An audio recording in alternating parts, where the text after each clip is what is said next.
She is a cruel mistress. She will take you.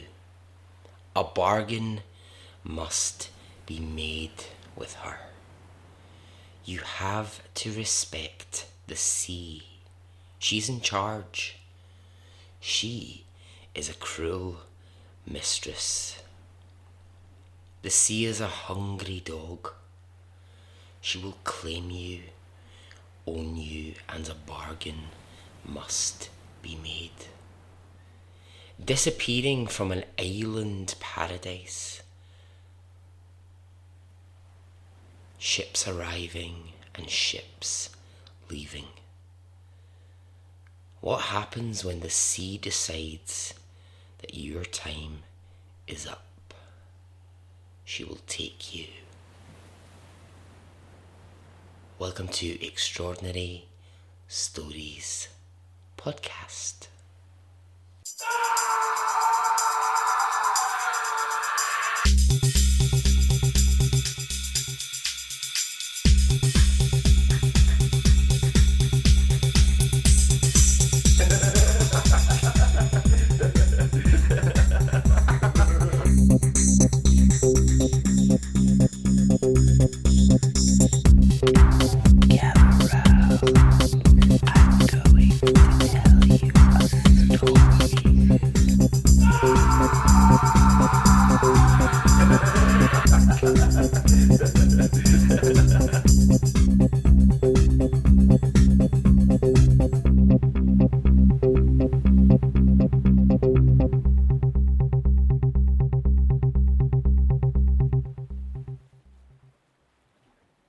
Hey, how are you?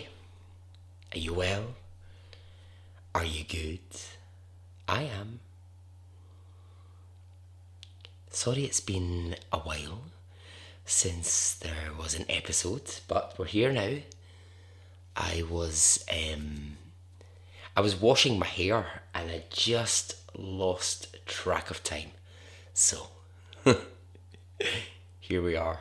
Okay, a collection of stories in this episode for you, all centered around one thing: the sea.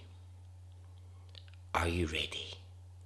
Okay, let's go.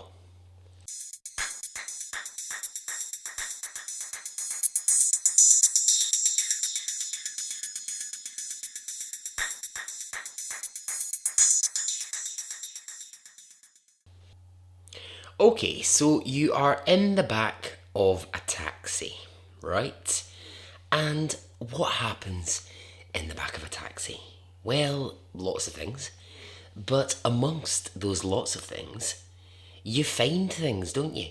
People get in and out of taxis all the time. Things fall out of bags, out of jackets, pockets. You might find a set of keys. You might find, I don't know, an earring, a purse, whatever. Well, in 2014, a tourist is in the back of a taxi in Fiji and he finds an iPhone. Now, what does he do? Hand it back to the driver or does he keep it? What would you do? But that's really down to you. And I'm not judging your moral character. However, this finder of the phone, he decides he's not going to give it to the taxi driver. He's going to keep it. So with the phone in his pocket, he leaves the taxi. Now when he's on his own, a few hours later, he manages to get in to the phone. And this is when he's going to wish that he had just given it to the driver. He scrolls to the photos, which is absolutely the first thing that I would do as well. I want to see what you've got in your photo gallery. So he scrolls to the photos and he finds selfies and he suspects, this must be the owner of the phone, a man who is looking pretty pleased with himself, smiling at the camera. Next photos is the same man, and this time he's with his friends and they're on a boat and they're laughing and they're smiling at the camera, and it's all group of guys, arms round each other, posing for selfies. And there are endless photographs of these four guys laughing and joking at the camera, and behind them is the sea and the sky. And then the guy who has found the phone, he scrolls to the videos, and it's here that he finds a 10-minute video, which at first, to him, just looks like the phone's owner out on a boat with his friends. So when he's first looking at the video, he can just see, oh, there's a bit of the sea, there's a bit of, okay, it looks like they're out having a jolly old time out at sea. And when he watches the video, he gets to the second minute of it, and what he actually sees is four men clinging to an upturned boat, begging for their lives. This is what the phone is filming. The men in the sea clinging to the boat are in deep water. They are moments from drowning. They're struggling to hold on to the upturned boat, and they are begging to be saved.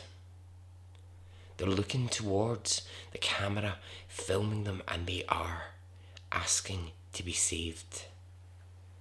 Then the first shot is fired. It comes from the direction of the camera, and laughing can be heard. The water fills with blood as one of the men clinging to the boat has just been shot in the head. His body detaches and he floats away. More laughter from behind the camera. Then the second shot. Another of the men clinging to the boat is shot in the head. Then the third, and a chanting of shoot, shoot, shoot is heard. And then the fourth and final shot happens. Those four men clinging to that boat are now all dead in the water. And it's all captured on this iPhone, and then the video stops. In the camera roll, there's more selfies. The shooters taking selfies of themselves with the gun, looking pretty happy with themselves. Now this group of men will never be caught, because this phone makes its way to the police in Fiji, and a hunt for the killers begins. The selfies are shown on the news. An edited version of the video is shown, and nothing. Fiji police are left scratching their heads because they cannot track down these men. They don't know who the victims are. They never find the owner of the iPhone. The guy who found that phone in the back of the taxi goes through some pretty horrendous questioning and treatment from Fiji police.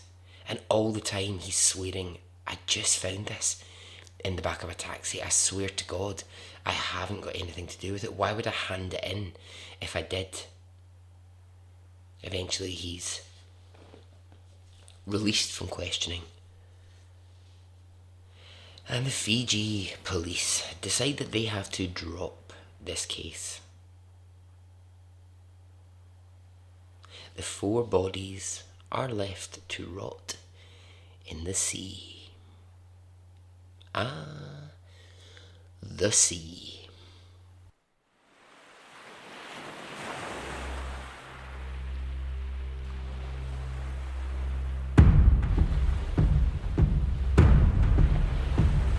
There once was a ship that put to sea, and the name of the ship was the Belly of Tea. The winds blew hard, her bow dipped down, oh blow me bully boys blow.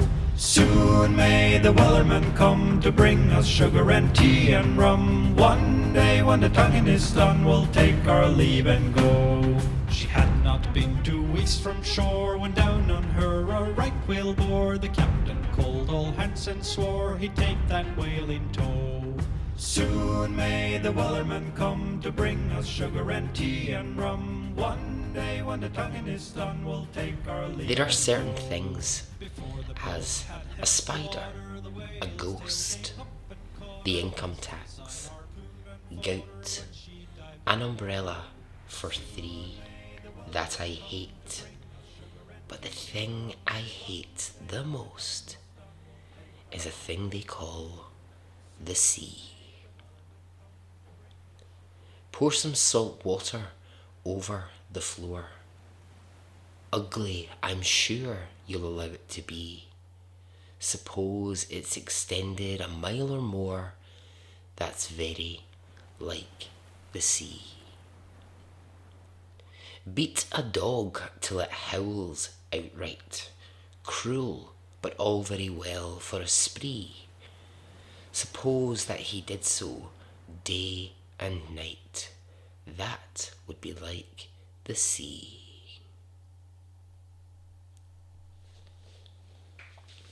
Imagine, if you will, an absolute island paradise. This is a place not inhabited by people. It's just surrounded by sea. It's this secret space in the world where no one lives. This place is in the Galapagos Island. And this story starts in the late 1920s. Now, the place is called Floriana Island. What happened on that island? What went so wrong? Okay, so in 1929, Friedrich Ritter, who is German, if you didn't guess that by his name, or Dr. Friedrich Ritter, I should say, he's in his 40s, and he is married. He's living in Berlin, and he goes around his doctor's practice seeing patients, He's like a GP sort of doctor, so, he sees his patients on a daily basis, and there's one patient who just catches the doctor's eye. And this is a patient called Dor. Now, Dor is a bit younger. She's mid-20s, and she is also married.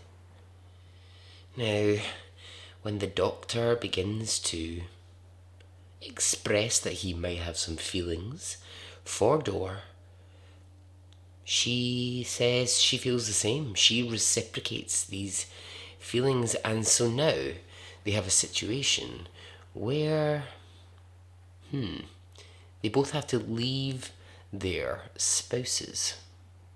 Right. This is what they decide to do. And I think this is just such a slap in the face. Dr. Ritter and Dor decide they're going to introduce the spouses that they are leaving to each other in the hope that basically they two might want to become a couple. What a weird thought. I think that's so peculiar. Is that peculiar? That doesn't happen, does it? People don't do that. They don't just go, well, I'm really sorry, husband or wife, I'm leaving you with someone else, but do you know who I could match you with? I could match you with the person who's married to the person I'm leaving with. I think that's weird. Anyway, maybe it's not. Maybe I'm just being Judgy McJudgerson. I don't know. So anyway, they leave. Dr. Ritter and Dor, they set out for nature. This is what they want, right? They want out of Berlin. They're like, nah, I don't like this Berlin life anymore. Don't want to be constrained by modern life. So they head to the Galapagos Islands. And it's here that they find paradise. Now, in this story, Dr. Ritter and Dor are the first to arrive. So they get there and they set up home. No one else lives on this island. And so you can imagine what we're talking about here. Floriana Island is very Robinson Crusoe. There are no existing places to shelter. It's a total, let's get there, let's build a makeshift house using driftwood, some bits of canvas that they've brought with them. Luckily, they had brought one metal sheet on the ship that brought them, but that was really it. And so they had to make a home. The house that they built only had 2 walls, but they loved it. The couple absolutely loved it because this was their private place. Imagine that. Imagine having an uninhabited island as your own. Amazing, eh? They're just like, love this. Now, Dr. Ritter and Dor, they spent most of their days nude because it was hot, and well, because they could spend their days naked because there was nobody to see them. So they are loving their life. They're like, look at me, I'm here, I am naked. Here is my willy in the wind, my boobs in the breeze. They're having a great old time. So they grow their food, they eat off the land. They decide they're going to try and live a vegetarian lifestyle. They had come to believe that eating meat would do bad things to your body. So they decided that it was just going to be vegetarian diet all the way. Dr. Ritter really held this belief that actually this is how you should live your life. Fresh air, swimming in the sea, every day. That was all that you needed. Now, a lot is going to happen with this couple, but before we even get there, I have to tell you this one fact about them that I discovered, and I absolutely love it. They shared a pair of teeth. Yes. Yes, you heard me correctly. They shared a pair of teeth.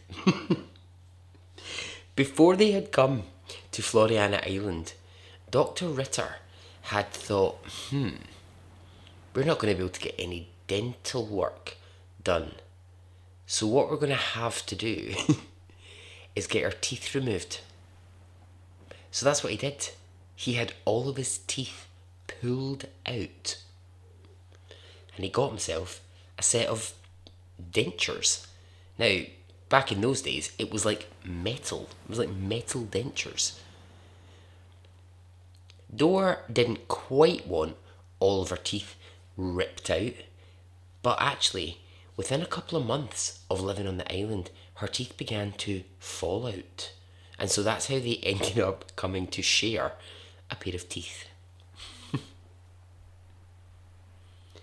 So they've been here now for a few months. They've settled in to their life, and there happens to be one day a photographer who is working for a magazine in the United States of America, and he's wandering the island, right? And he's just wandering around, and he's taking photos of plants and the sea and the beautiful, beautiful island. And he happens upon the couple, not knowing that anyone lives there, and he's fascinated by them. This German couple who've left Berlin behind and set up home. So he takes pictures of them and their life, and then he goes back to America and he publishes this article. And what begins is a sort of fascination with this couple.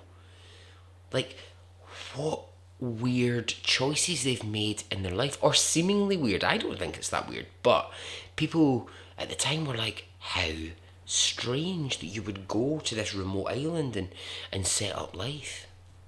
I wonder if when the photographer arrived they were naked. They were naked swapping teeth. He was like, oh, what is going on here? This is absolute bedlam. Anyway, the couple have obviously no idea that they're quite infamous now. People are seeing their photograph around the world, and they're like just carrying on with what they're doing. What the photographer didn't manage to capture, because he wasn't allowed to see it really, is that actually the relationship between that couple was anything but idyllic. Dor was slowly beginning to realise that the man she'd left her husband for and moved to this remote island with was a control freak. Now, outwardly, yes, Dr. Ritter was all about peace and love and breathing in fresh air and eating vegetables and swimming in the sea. But actually, he was a bully. He controlled Dor. He controlled what she could and couldn't eat. He made her do all of the work for the food, for the house, all of that upkeep. And he took to just lying around for hours every day, writing in his journal. He would just sit and he would stare at the sea for hours, just watching the water. Now, one day as he's watching the water, Dr. Ritter sees a small ship on the horizon. And this ship is moving towards him and his paradise. This ship is set to arrive on Floriana Island, and he is thinking, who is on board? Well, it was the Whitmer family. This is a German family who had seen the pictures, read the article about this idyllic paradise, and thought, that's what we want. So they had packed up their life in Germany, hired a boat, and now they were heading to Floriana Island to start their life there. The Whitmer family was made up of husband Heinz. Yes, Heinz as in, the beans. And Margaret. Now, Margaret was 4 months pregnant when they arrived on the island, and she decides that she is going to have the baby on the island. So Dr. Ritter and Dor, they watch this ship arriving, and they think, who's coming to our private paradise? And on the ship, the Whitmores are thinking of the life ahead of them now that they're going to go and set up an island. I wonder if the Whitmores are on that ship thinking, we've made this huge change in our life. I hope it Galapa goes well.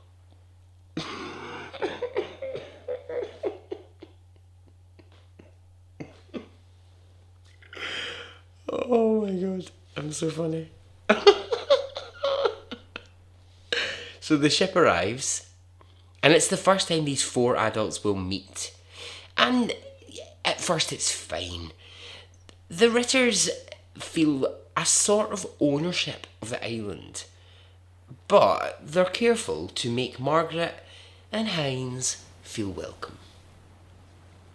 Now, they don't want to be obviously on top of each other, so Margaret and Heinz, they set up their new home about a half an hour walk away from the Ritters. In fact, what they choose is an old pirate cave, and much like the Ritters did, they set about making a home on the island. And at first, everything's fine. The couples sometimes cross paths, they chat, share resources. The Ritters, they'll pass down their knowledge of what they've learned in the past few months, tips about how to stay warm, etc., things to watch for. But as the couples spend more and more time together, it starts to become clear they aren't going to be the best of friends.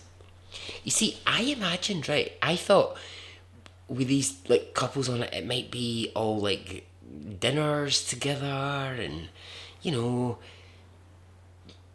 not barbecues on the beach, I don't mean that, but like, you know, spending time together, keys in a bowl situation. I don't know, right? Okay. But no, they're very different people. The Whitmers, Hines and Margaret, they get described as salt of the earth, whilst Dr. Ritter and Dorr are much more intellectual, more progressive. Salt of the earth is such a strange description. Like, I get that phrase, right? I get it. And we all know what it means. But I've never found that a very satisfying phrase. Sometimes I just think it's a fancy way of saying someone's common or uncultured. Anyway, that's certainly what Dr. Ritter and Dorr thought of the Whitmers, that they were uncultured and not as intelligent. So they would just, they lived their lives sort of separately, okay? They weren't in and out of each other's lives all the time. Margaret would soon give birth in the pirate cave to a son who she named Rolf. He would be the first baby to be born on the island. So the couples are just quite happy to go about their own business. But it's not long before there is another ship on the horizon. A ship that neither of these couples saw coming, and it's going to bring a storm. So far, we have Dr. Ritter and Dorr. That's 2. We have the Whitmer family. That's 3. That makes 5 people in total, and here comes number 6, number 7, and number 8, and it is going to get messy. The sea. I had a vision of nursery maids, tens of thousands passed me by, all leading children with wooden spades, and this was by the sea. Who invented these spades of woods? Who was it cut them out of the tree? None, I think, but an idiot could, or one that loved the sea.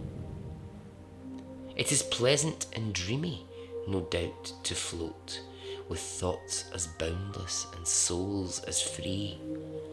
But suppose you are very unwell in the boat, how do you like the sea?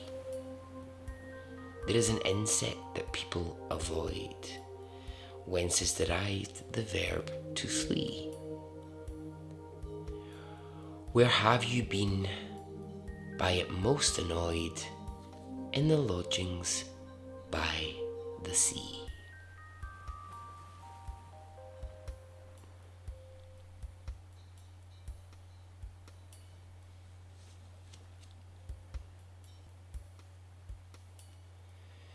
In Greek mythology, the god of the river, Athkolos, I don't think that's how you say his name, but anyway, that's okay. He was the god of the river. Now, he and a muse had sex, and the muse gave birth to a daughter. From here, the muse would go on to have many, many daughters. The many daughters born to a father who was god of the rivers dwelled in the water, and they lived happily. Now, from a young age, these daughters shared one thing in common. They loved to sing.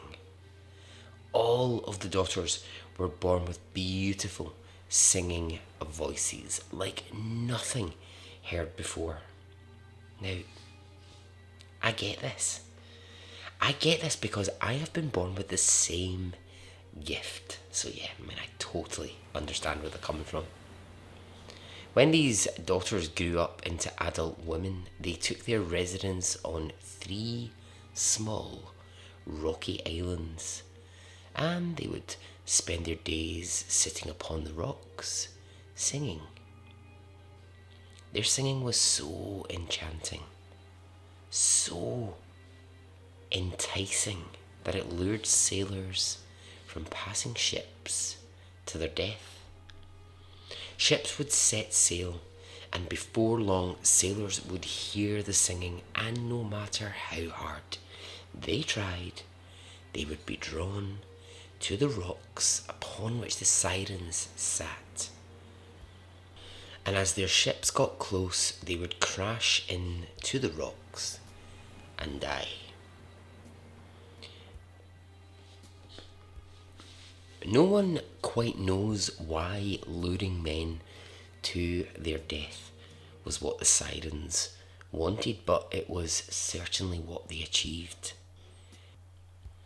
If by chance an individual sailor was to be drawn to them, often the sailor's body would be found later on the islands the sirens inhabited, having perished. Now, the story of the sirens was given as a stark and serious warning to sailors who were travelling near the rocks. Women feared for their husbands' safety. Mothers begged their sons, their sailor sons, to try and not be lured by these women, knowing that if they heard even a second of the singing, they would be dead.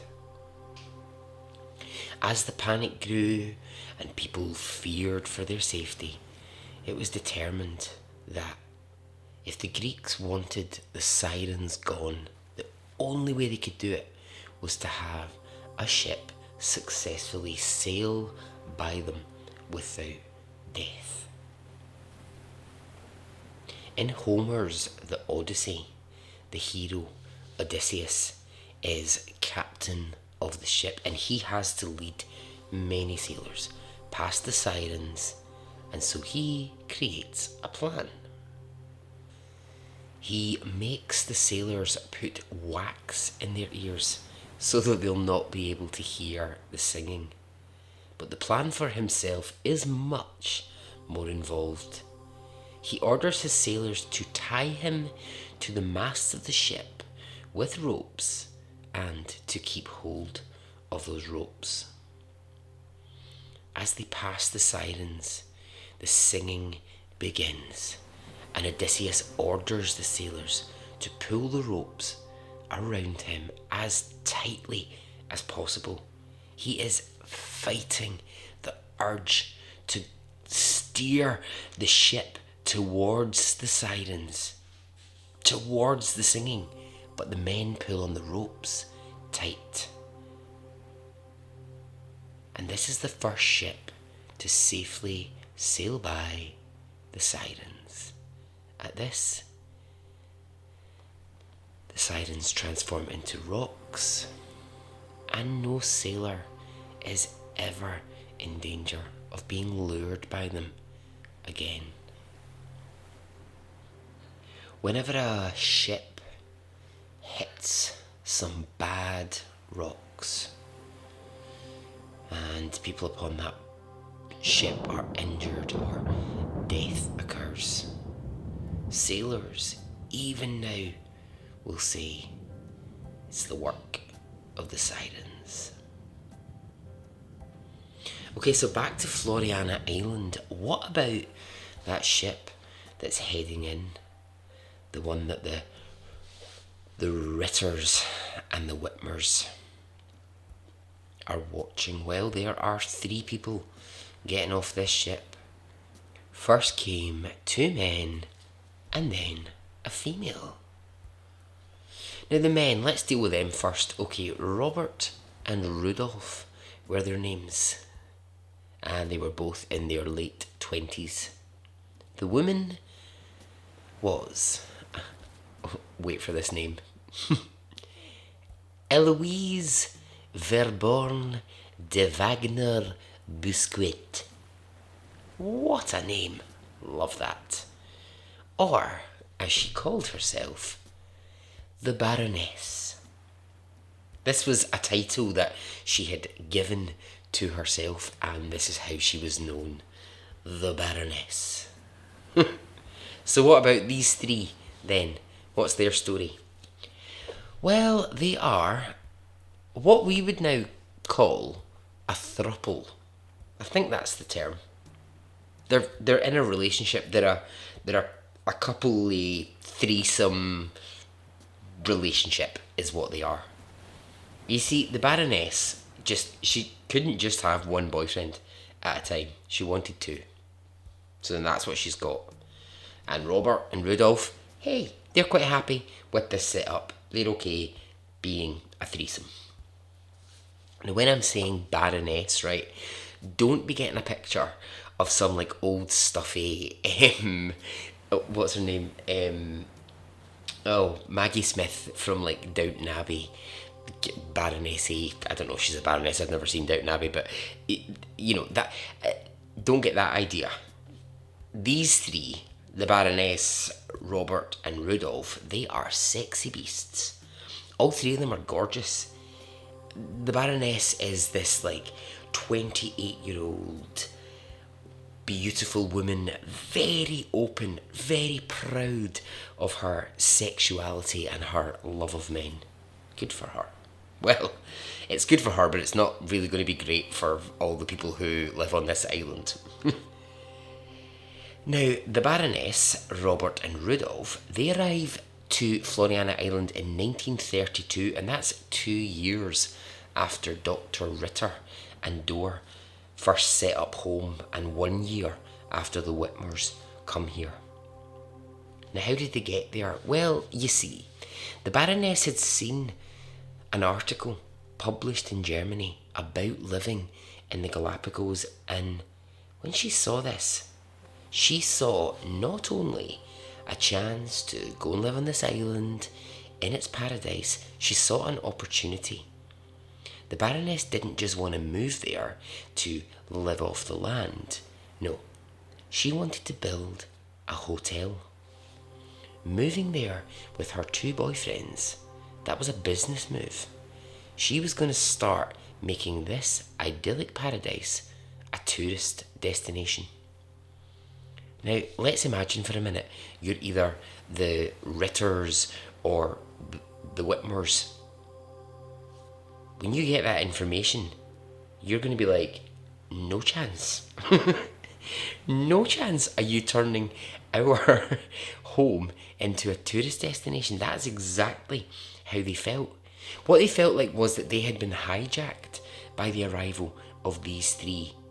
And interestingly, these couples, they didn't necessarily get on, as I said, but there's nothing like a common enemy to unite people. And that's what happens. The Ritters and the Whitmores become like a sort of force against the Baroness and her two lovers. So the days were, interesting. The Ritters would spy on the Baroness and her boyfriends, watching as they openly just had sex all over the island. They would get into arguments sometimes and say to the Baroness, like, this is not what we want to see. We're trying to just have this really peaceful life, and you've come here and you've disrupted it. And do you know what? The Baroness could not care less. She was not arsed at all about the disruption she had caused. So the threesome, they lived in a little hut on the island. It was fairly small, fairly well constructed, and it had one bedroom. The other couples called it the Hut of Sin. Now, if they're annoyed at the Baroness just now, just you wait. She is only getting started. To begin with, suddenly lots of ships are arriving at Floriana Island, and it's bringing building materials. And this is the Baroness starting her hotel construction. And the builders are all these handsome German young men, and it annoys the hell out of the Ritters and the Whitmers that there's just this constant parade of topless men arriving on to the island to do work for the Baroness. Can't say I'd be mad at that. I mean, now some of these builders the Baroness would take as a lover for, just the night in her little hut, and it would force her to other actual boyfriends to find a place to sleep for the night. The Baroness had taken to writing letters to American publications and telling tales of her island. That's how she now referred to it. She now referred to herself as the Baroness of Floriana Island. She would write these letters detailing her escapades during the day and how she was responsible for taking this island, and she was going to turn it into this huge destination, and she signed the letters the Baroness. Now, where did she get this title, I bet you're wondering? Well, she just decided one day that's what she was going to call herself. Eloise Verhorn de Wagner Busquet, before she came to the island, was a performer. She was an actress, and she had worked for a few years in Berlin as an actress and as a singer. And she'd left Berlin, she'd made her way to Paris, got married, got divorced, opened a jewellery shop in Paris, run up a huge debt that she couldn't afford to pay back, and then convinced two men to hop on a ship with her to the Galapagos, and that was all in the space of 2 years. So make no mistake, she's quite a force. The Wagner part of her name, she would tell people it's because she was a descendant of the Wagner, or Wagner, I don't know how you say it. You know who I'm talking about, the piano player, the friends with Beethoven, that guy. Yeah, well, she told people that was her relative. And nobody knew if this story was true. No one knew if anything was true. She told so many stories, it was hard to keep track. I know everyone's like hating on her, right? Because they're like, she's so disruptive. I think she sounds fabulous. I would have a great time. I'd be like, you are an absolute riot. I think she sounds like a lot of fun. So the Ritters and the Whitmers, they would get together and they would discuss what the hell can they do. How to get rid of the Baroness, Robert and Rudolph. But they couldn't come up with much. They brainstormed for hours on ways to get them off the island, and they just couldn't think until Dr. Ritter got an idea. He would write a letter to the governor of the Galapagos to tell him of this terrible behaviour and get them removed. So everyone else thinks this sounds like a great idea. They're like, brilliant, write the letter, tell them that, she's absolutely outrageous on this island. She's brought her two lovers. We'll get the governor to come here at once and she'll be moved. Of course, Dr. Ritter is the one to write the letter because he's the most intelligent of the group. Or that's how he sees himself. 2 weeks later, a ship pulls into Floriana Island and off steps the governor of the Galapagos, here to see what is going on. He's received this letter and he is intrigued. And as he's walking around, he sees a figure on the beach area and she is breathtaking. It's the Baroness. By now she's taken to carrying a rifle and a whip wherever she goes. Just brilliant. And so he approaches her. He tells her, look, there's been a disturbance. The other residents have said that you're causing trouble. This is it. Think the Ritters and the Whitmers. Here we go. She's going to be kicked off this island. Now imagine their surprise when a few hours later the Baroness appears, walking towards the governor's ship with a little suitcase, and she hops on board, holding the governor's hand and kissing him as the ship pulls away. For the next 2 weeks, the Baroness will sail around with the governor, and they will make sweet love, and they will have fun.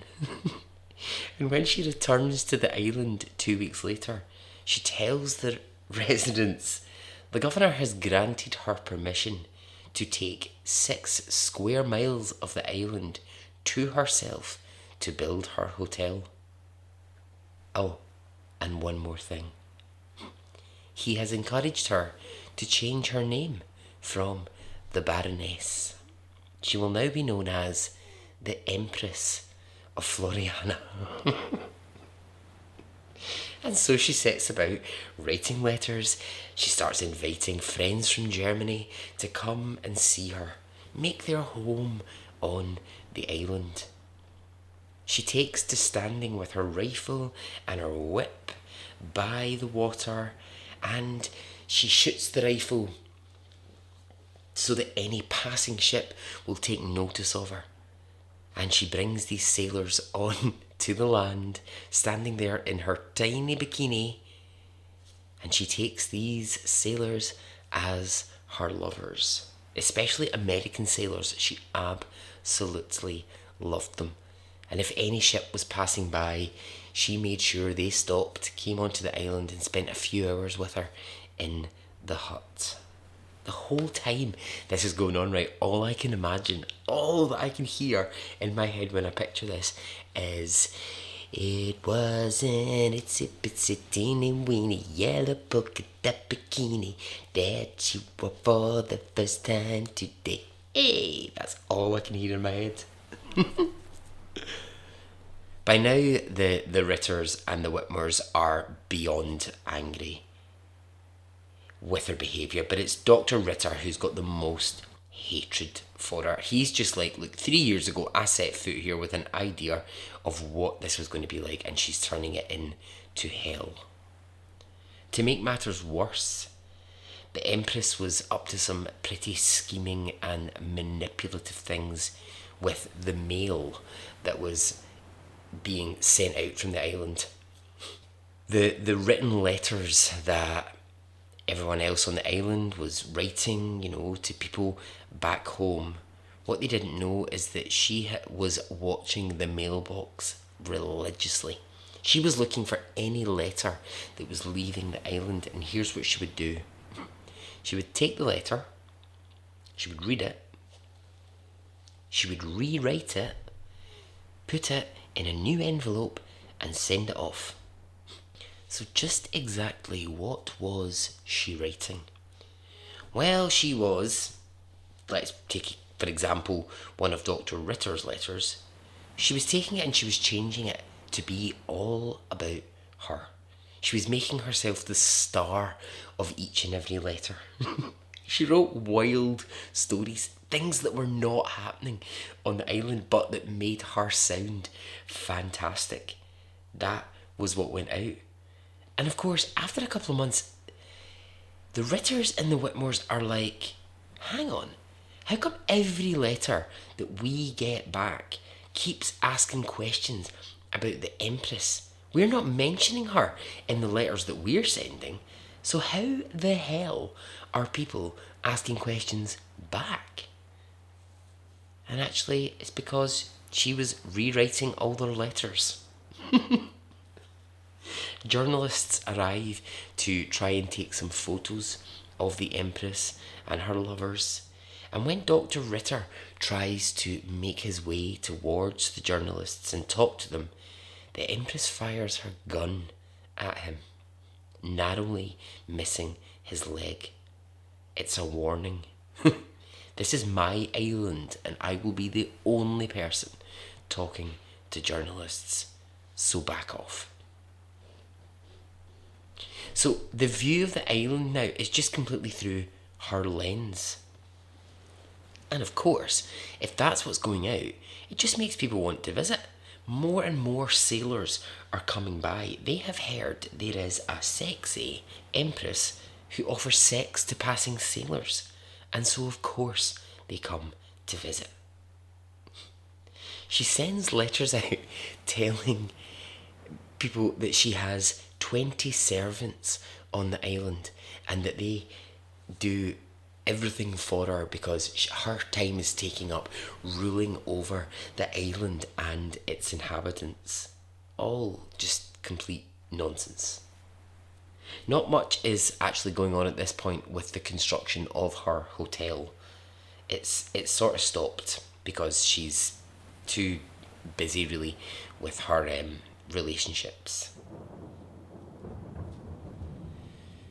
The two men that she is involved with, Robert and Rudolph, they had started to receive very different treatment from each other.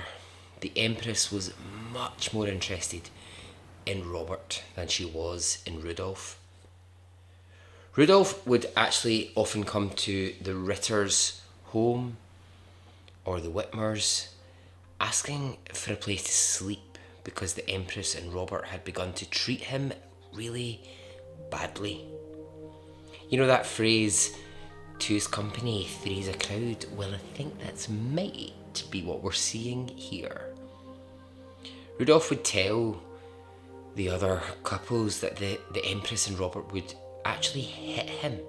They would beat him and they would make him do all of the manual work in the house, and they would literally just spend hours in bed while he worked. So he had to get away from them. He wanted off the island.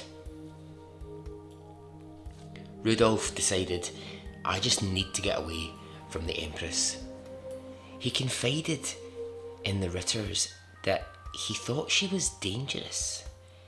He told people she was just a little too handy with that gun and that whip, and she had no issue hitting people or sometimes animals.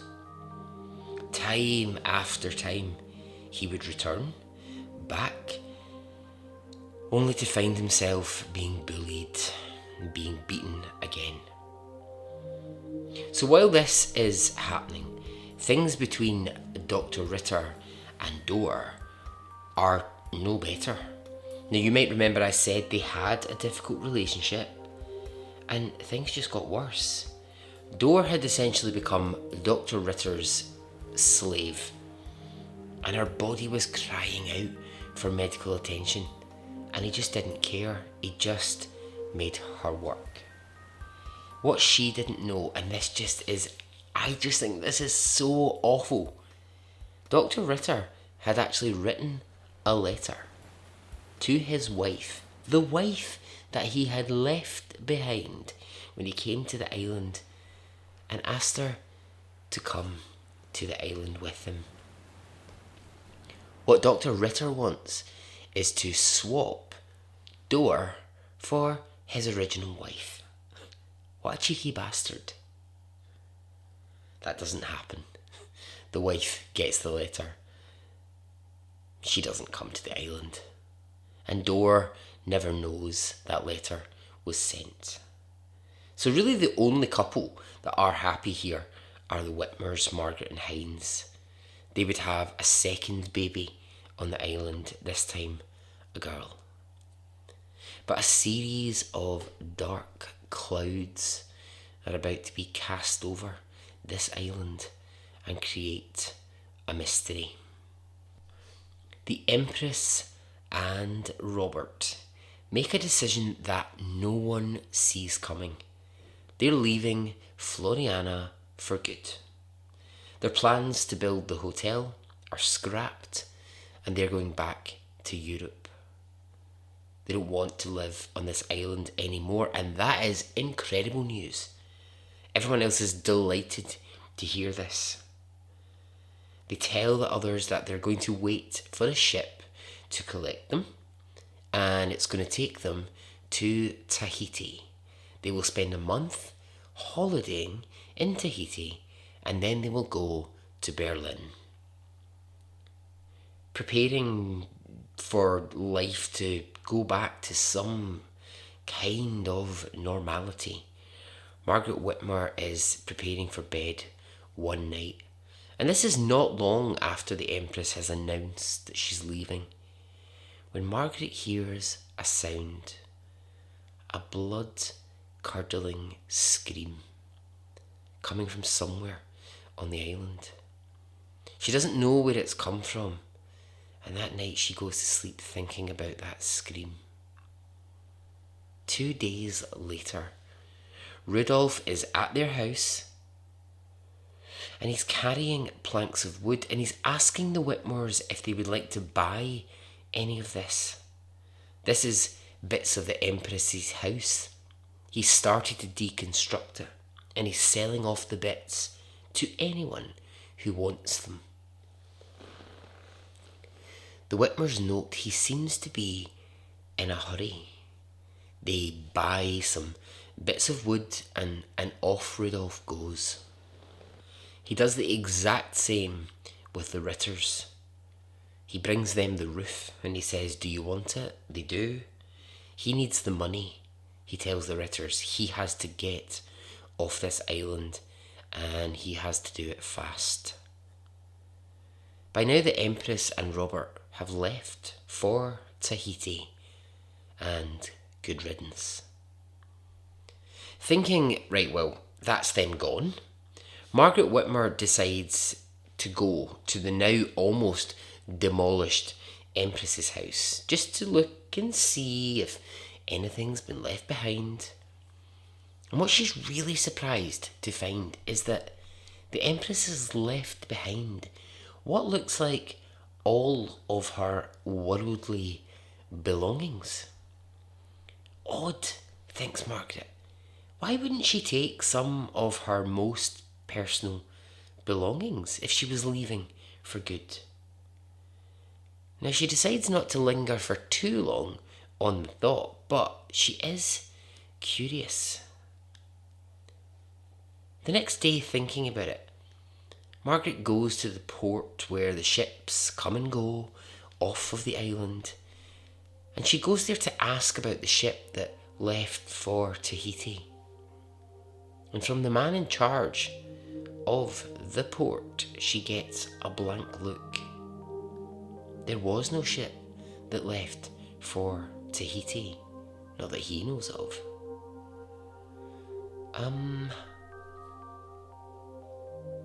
Well, they aren't on the island. And he's saying no ship came to get them, so where can they be? Margaret thinks. She talks it through with Heinz, and her husband doesn't understand it either. And as this is happening, Rudolph has packed up everything and he's gone to the docks to wait for a passing ship to take him away.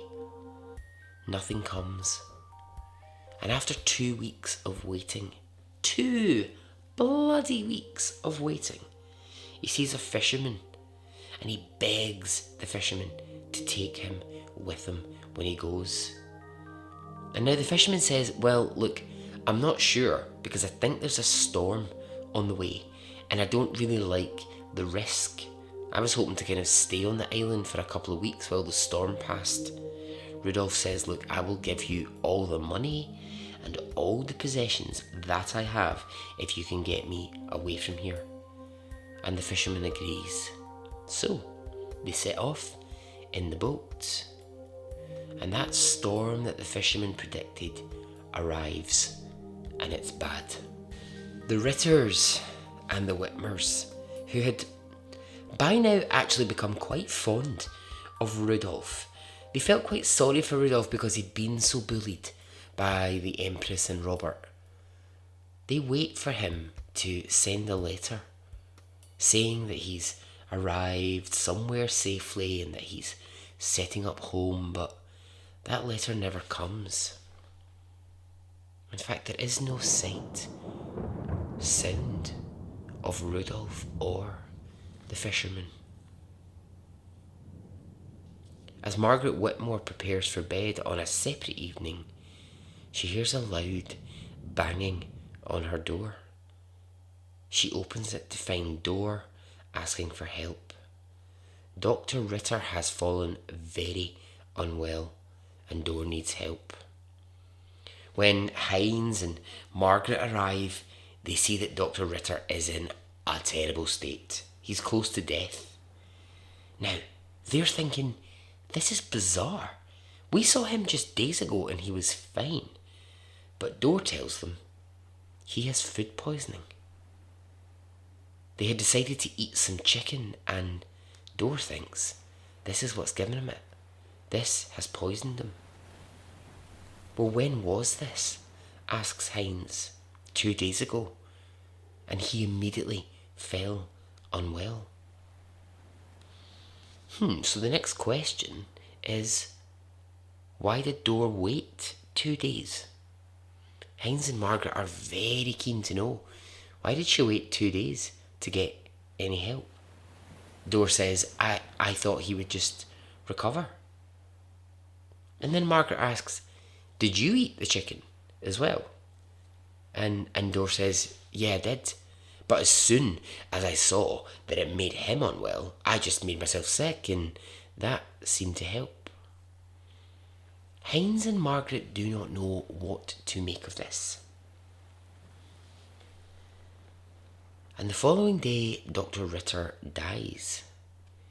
He dies in the home that him and Dor had built when they first arrived on that island. And now stories and rumours begin to swirl.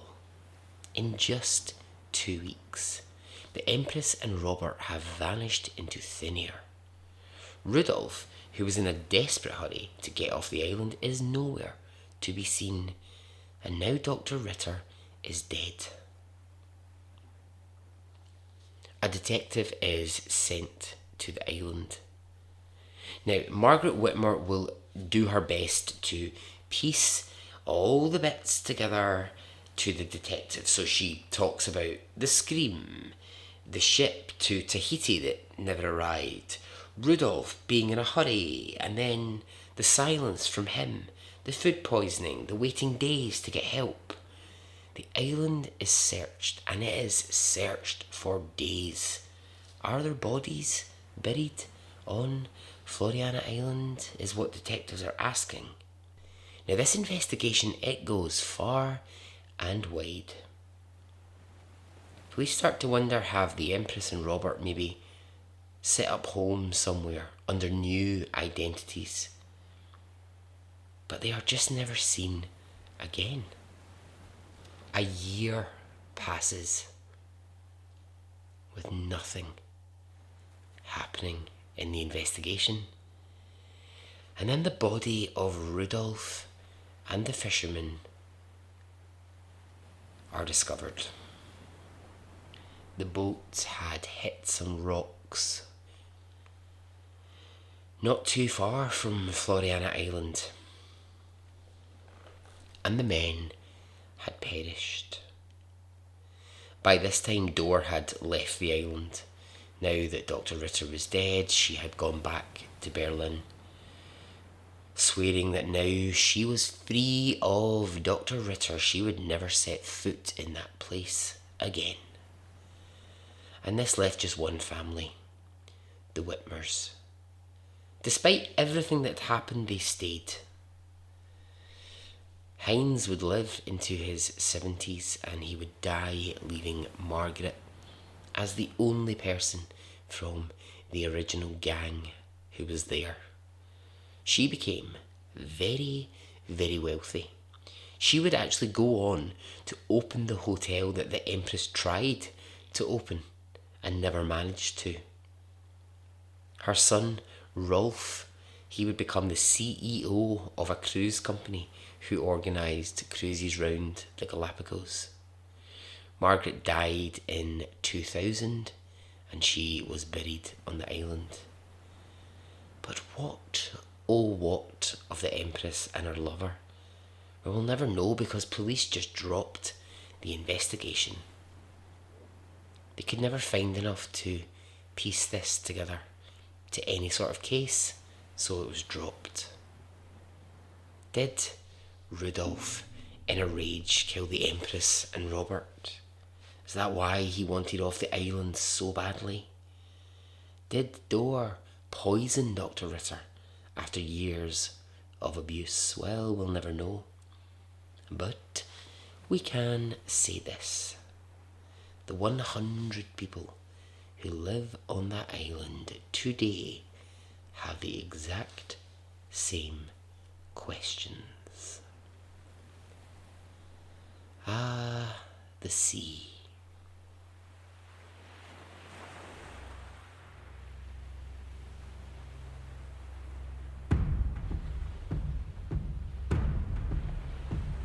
There once was a ship that put to sea, and the name of the ship was the Belly of Tea. The winds blew hard, her bow did I have down, friends who oh, dwell bully by boys the blow. coast. Soon Pleasant may friends the they are welcome to come me. to bring us sugar and tea. It is when and I rum. am with them that I One day when the wonder talking is most done, we'll take that our anyone leave and likes go. the sea. She had not been They take me for a walk, though tired and stiff. To climb the heights, I madly agree. And after a tumble or so from the cliff, they kindly suggest the sea. I try the rocks, and I think it's cool that they laugh with an excess of glee as I heavily slip into every pool that skirts the cold, cold sea. And so ends the episode.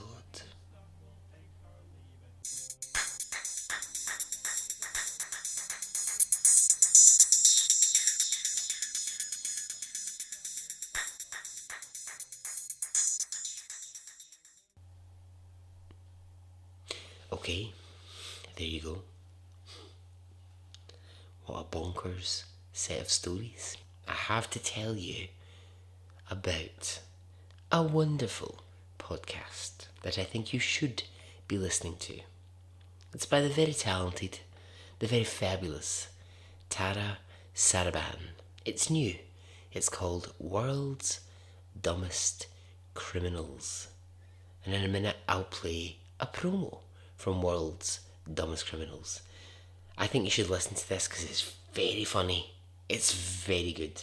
And actually, do you know what? It just does what it says on the tin. It's the world's dumbest criminals. That's just what it is. Oh, that was beautiful. That was actually beautiful. What came out of me there? God, I sound just like the sirens from earlier on, from Greek mythology. Anyway, here is the promo. Did you hear about the Welsh tourists who got drunk and stole a penguin named Dirk from SeaWorld on the Gold Coast? Or the Canadian guy who tried to beat a breathalyzer test by eating his own underpants? Hey, I'm Tara Saraban from World's Dumbest Criminals, an upbeat podcast about deadbeat crims. Join me every Monday to hear about the most ridiculous, bizarre, and downright stupid crimes and criminals in the world ever. Like the Australian man who put out an unsuccessful hit on his wife and freaked out when she crashed her own funeral. Or the Chinese woman who deliberately ran 49 red lights in her ex-boyfriend's car. World's Dumbest Criminals is available on iTunes, Spotify, and anywhere else you listen to podcasts. Make sure you subscribe if you don't want to miss any criminally stupid shenanigans. Alright, well, I hope you enjoyed the episode and the stories. And if you're ever in Floriana Island, send a postcard. Okay? Goodbye.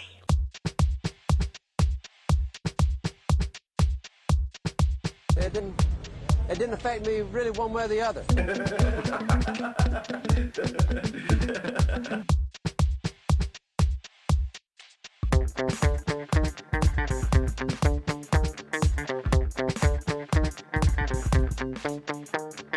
I would imagine from the look on his face, let's get it on, let's do it, let's get it over.